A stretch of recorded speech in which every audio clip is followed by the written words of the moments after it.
Hi friends, welcome to వాణి రుచులు. అరటికాయ masala curry తయారు చేసుకోవడం. ఇది మనం మార్నింగ్ లంచ్ బాక్స్కైనా ఈజీగా ప్రిపేర్ చేసుకోవచ్చు అండి. మనం నైట్ టైం కూడా ప్రిపేర్ చేసుకోవచ్చు. అలాగే ఛానల్ని కనుక ఫస్ట్ టైం చూస్తున్నట్లయితే ఛానల్ని సబ్స్క్రైబ్ చేసి బెల్ ఐకాన్ మీద క్లిక్ చేస్తే నోటిఫికేషన్స్ అనేది ముందుగా మీకు వస్తాయి. ఇంతకుముందు వీడియోలో అరటికాయ ఫ్రై, అరటికాయ ఉల్లికారం కూడా అప్లోడ్ చేశాను. ఇక్కడ 2 పీల్ చేసుకున్నటువంటి అరటికాయలను తీసుకొని మనం ఎడ్జెస్ కట్ చేసుకోవాలి. ఇలా కట్ చేసుకున్న వాటిని మిడిల్లోకి ఇలా చిన్న చిన్న ముక్కలుగా కట్ చేసుకోండి. ఇలా కట్ చేసుకున్న వాటిని మనం చిన్న చిన్న స్లైసెస్లా కట్ చేసుకోవాలి. వీటిని మనం ఇలా కట్ చేయడం వల్ల కర్రీలో మనకి తొందరగా మగ్గుతాయి. అంతేకాకుండా కూడా గ్రేవీలో కూడా మనకి మెత్తబడతాయి. ఇలా కట్ చేసుకున్న అరటికాయ ముక్కలు నల్లబడకుండా ఉండడానికి గిన్నెలోకి కొద్దిగా పసుపు యాడ్ చేసుకొని పసుపు వాటర్లో అరటికాయ ముక్కల్ని యాడ్ చేస్తే మనకి ముక్కలు అనేటివి నల్లబడకుండా ఉంటాయి. ఇలా యాడ్ చేసినవి మిక్స్ చేసుకొని పక్కన పెట్టుకోండి. ఇప్పుడు గ్రేవీ కోసం స్టవ్ మీద ప్యాన్ పెట్టి 1 టేబుల్ స్పూన్ పల్లీలను యాడ్ చేసుకొని వీటిని దోరగా వేయించుకోవాలి.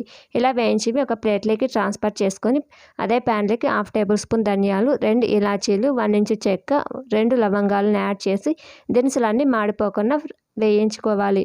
చివరిలో 1 టేబుల్ స్పూన్ కొబ్బరి తురుమును యాడ్ చేసి కొబ్బరి తురుము అనేది మాడిపోకుండా వేయించుకోండి. ఇలా వేయించుకున్న వాటిని కూడా ప్లేట్లోకి ట్రాన్స్ఫర్ చేసుకోవాలి. ఇవన్నీ ట్రాన్స్ఫర్ చేసుకుని చల్లారిన తర్వాత మిక్సీ జార్లోకి యాడ్ చేసుకోండి. ఇలా యాడ్ చేసుకున్న దాంట్లోకి మనం ముందుగానే వేయించి పెట్టుకున్నటువంటి తెల్ల నువ్వులు 1 టేబుల్ స్పూన్ యాడ్ చేసి కొద్దిగా వాటర్ని యాడ్ చేసుకుంటే ఇలా మెత్తని పేస్ట్లా గ్రైండ్ చేయాలి. ఇది పక్కన పెట్టుకొని ప్యాన్లోకి 2 టేబుల్ స్పూన్ల ఆయిల్ని యాడ్ చేసి 1 మీడియం సైజ్ ఆనియన్ కట్ చేసింది, 2 నుంచి 3 పచ్చిమిర్చి యాడ్ చేసుకొని ఇందులోకి 1 టీ స్పూన్ సాజీర, 1 బిర్యానీ ఆకును యాడ్ చేసి ఆనియన్స్ గోల్డ్ కలర్ వచ్చేంత వరకు ఫ్రై చేసుకోండి.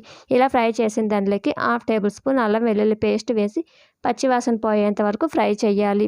ఇలా ఫ్రై చేసిన దాంట్లోకి మనం ముందే పసుపు వాటర్లో నానబెట్టుకున్నటువంటి అరటికాయ ముక్కల్ని యాడ్ చేసుకొని ఇందులోకి 1 టేబుల్ స్పూన్ సాల్ట్, అలాగే 1/2 టీ స్పూన్ పసుపుని యాడ్ చేసి అరటికాయ ముక్కలకి పసుపు, ఉప్పు, అలాగే అల్లం వెల్లుల్లి పేస్ట్ పట్టే విధంగా బాగా కలుపుకుంటూ ఉండాలి. గరిటెతోటి ఈ విధంగా మీడియం ఫ్లేమ్ మీదనే కలపాలి. మూత పెట్టుకొని ఒక 3 నిమిషాలు ఉడికించుకోండి. 3 నిమిషాల తర్వాత అరటికాయ అనేది మనకు మెత్తగా మగ్గుతుంది. ఇందులోకి 1/2 టేబుల్ స్పూన్ కారం వేసి కారం అరటికాయ ముక్కలకి పట్టే విధంగా బాగా కలపాలి.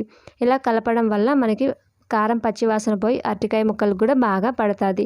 ఇలా మగ్గించుకున్న దాంట్లోకి మనకి గ్రేవీకి తగినట్టుగా 300 ml వాటర్ని యాడ్ చేసుకోండి.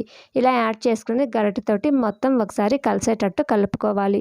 ఇలా కలుపుకున్న దాంట్లోకి మనం ముందే గ్రైండ్ చేసి పెట్టుకున్నటువంటి మసాలా పేస్ట్ని యాడ్ చేసి గరిటెతోటి మరొకసారి బాగా కలిసే విధంగా కలుపుకోండి. ఇలా కలుపుకున్న దాన్ని మనం మీడియం ఫ్లేమ్ మీదనే మూత పెట్టుకొని 15 to 20 minutes ఉడికించుకోవాలి. 20 minutes తర్వాత మనకి గ్రేవీ అనేది దగ్గరకు పడుతుంది. ఇక్కడ కొద్దిగా కొత్తిమీర, అలాగే కస్తూరి మేతిని స్ప్రింకిల్ చేసుకోండి.